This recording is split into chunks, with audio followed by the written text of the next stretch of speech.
And if you were looking for a statement in what we called a statement game last night between the hosting University of North Carolina Tar Heels and the visiting Wake Forest Demon Deacons, the statement was made by UNC. It was a a statement made by RJ Davis. It was a statement made by the Tar Heels, and that statement is very simple. There's no one else playing at their level in the ACC right now. It is them. It is a large gap. It is everybody else. And I actually think, Wake gave a run at it. Wake had that little streak right there at the end of the half. They were in the lead at halftime. Yeah, 34-33. And you're looking around going, all right, they have some things. They have this backcourt that some people really like. They have bigs like Efton Reed. They have a stretch. All right, look at this. Maybe they're going to fight the top heaviness of UNC with a little bit of depth. They're going to get hot at the right time. And then the second half happened, and you're like, why did I say all of those other things might happen? Why did I let myself entertain the possibility? Wake was winning at half. North Carolina won by 21, and it could have been more. They chose to win by 21. Here's Hubert Davis, the head coach of North Carolina, on what his challenge was to his team at halftime. I challenged them at halftime. I felt like we were getting good shots in the first half. In the second half, I felt like defensively we were making mistakes that allowed Wake Forest to be able to score. And I challenged them at halftime to step it up defensively, and they did. I mean, I think, was it 26% in the second half? And because of the defense and because rebounding, I think this was the ninth straight game that we've out-rebounded an opponent. It allows us to get out in transition, and we're just really good in transition. I do not find it surprising whatsoever that he challenged their defense to step up, and then everything came together in the second half. Right? How unusual. They scored 52 points in the second half. And, what did you do? Well, I told them to lock in on defense. That's what North Carolina does this year when they're playing well. Since they've hit this stride, it starts with the defense. It starts with the defense. Then they can get out and run. Then they can get out and get into a rhythm. Things feel like they're going better, so they start going better. And then there's RJ Davis. RJ Davis scored 36 points.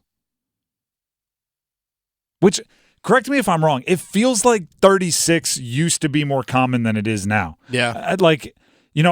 Just not that long ago for the UNC-NC State game, Dennis and I went through and we found really good performances in that history between those two teams. And it felt like there were a lot more like 34 and 13 games. Mm-hmm. Or even if you think to like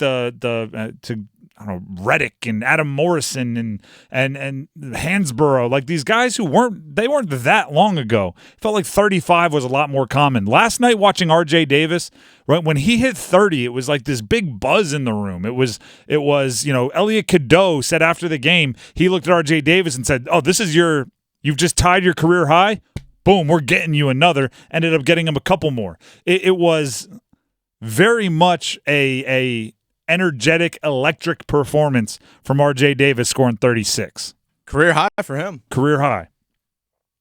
And then they were chanting his name. And, the NBA, they go MVP. College, they just chant your name. Here's Hubert Davis again on hearing the crowd chant Davis's name. It was the first time as a player and as a coach that I can remember the Smith Center crowd chanting a player's name.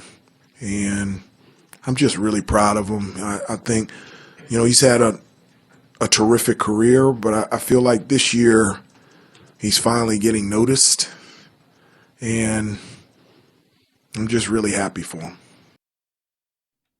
He's finally getting noticed. He's been there for a while. He's been scoring a lot of points it's the Caleb Love of it all, though, isn't it? Well, it's that, but Baycott's also the guy that's getting the preseason All-American votes and things along those lines. So, yeah, RJ Davis was kind of looked at as like the second or third guy. I mean, you want to talk about all-American votes. Oh, yeah. This year, I mean, I know you don't start etching trophies or anything for a while, but there's some honors he's already locked himself into. I mean, ACC Player of the Year right now. I wouldn't say that one's etched in yet, but I mean, you're looking like he could get hurt, and he's like second team All ACC. Yeah, it's pretty well obvious there. Here's RJ Davis on the zone that he was in last night. I'm in my backyard, just out there, just hooping and just trying things out. I think it's like a zone that every hooper knows. Like when you're just in that zone, it's hard to get out of, and nothing like you can't hear anything. You just see the ball in the basket, and that's not the type of zone I was in tonight. I get what he's saying, but I also am going to push back against what he's saying there. Every hooper knows what it's like to get in the zone, right? If you've ever had a good high school game where you scored your career high, you know, hey, the ball felt good leaving the fingertips, right? Not every hooper can feel against, you know, I don't know, one of the 4 or 5 best teams in the Atlantic Coast Conference what it's like to score 36 points. Not everybody's going to feel that, RJ. For the number 3 team in the country at home. Like, appreciate it and recognize, like, what you're doing is rare. Appreciate it and recognize what you're doing is unusual. This is not to throw shade, but I'll just say, you know, what it could be. Today, I caught myself on YouTube. Gilbert Arenas put an underdog, I don't know, whatever, one of his sponsors, put up $100,000 in a shooting contest. And, like, anybody could go qualify. It was, you know, a little 3-point contest, whatever. And then he brought some of his famous friends. Rashad McCants shot in it. Guess who didn't make it out of the first round? Rashad McCants. Rashad McCants. Mm-hmm. Like, he was the dude in Carolina, or one of amongst, you know, a big 3 that went on to do massive things. Mm-hmm. And me and Big 4, Big 5, they were really Big 6. Marvin was coming off the bench. So my point is, he was one of the big men on campus for Carolina, and now actually Gilbert Arenas didn't make it out of the first round either. You know, they're in a sponsored $100,000 shooting contest and not winning. All right? So enjoy when you score 36 in the ACC is what I'm saying, because it's not going to last forever. I mean, unless you're going to do it. Unless you're going to do it again this next game and this next game. But it doesn't – I mean, it's your career high. Enjoy it is what I'm saying. Armando Bacot did very little on the stat sheet offensively, but 4 blocks. And some emphatic ones, too, like some pin them against the backboard. Let's get the rebound. Let's get moving on the other side. Little Harrison Ingramish. A little bit. What I mean by that is just do what the game calls for. Don't force anything. That's not the Armando Bacot of 2 years ago. The Armando Bacot of 2 years ago was getting his 20 and 10 in that game. Oh, we're going to win this one by 20? I'm going to get my 20 and 10. This one, it was, what do you need? RJ's got the offense. What do you need? Harrison Ingram's doing the rebounding. What do we need? We need blocks? Cool. I got you. Mm-hmm. That's both I'm not sure that's what they need from him in bigger games. They might still need that take charge Armando at some point. But it's also a little bit of maybe maturation where, hey, the team's playing well. I'm gonna get in where I fit in. That's a little different. Takes a big player to do that. Harrison Ingram had another double-double, 10 points, 14 rebounds. This is our segment of the North Carolina portion where we just say Harrison Ingram played really, really well. All those rebounds on the defensive end. 100% of them defensive. 14 defensive rebounds, which to me just says in the scouting report, they told Harrison Ingram, hey, they got some big guys over there for Wake. We need to end their possessions. No offensive boards. And he said, got it. Went out there, 14 defensive rebounds, turned into offense, right? Turned and pushed, all those sorts of things.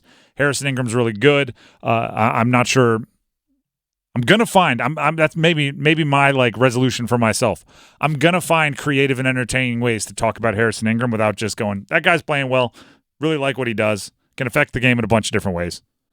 I'm gonna get more creative with it.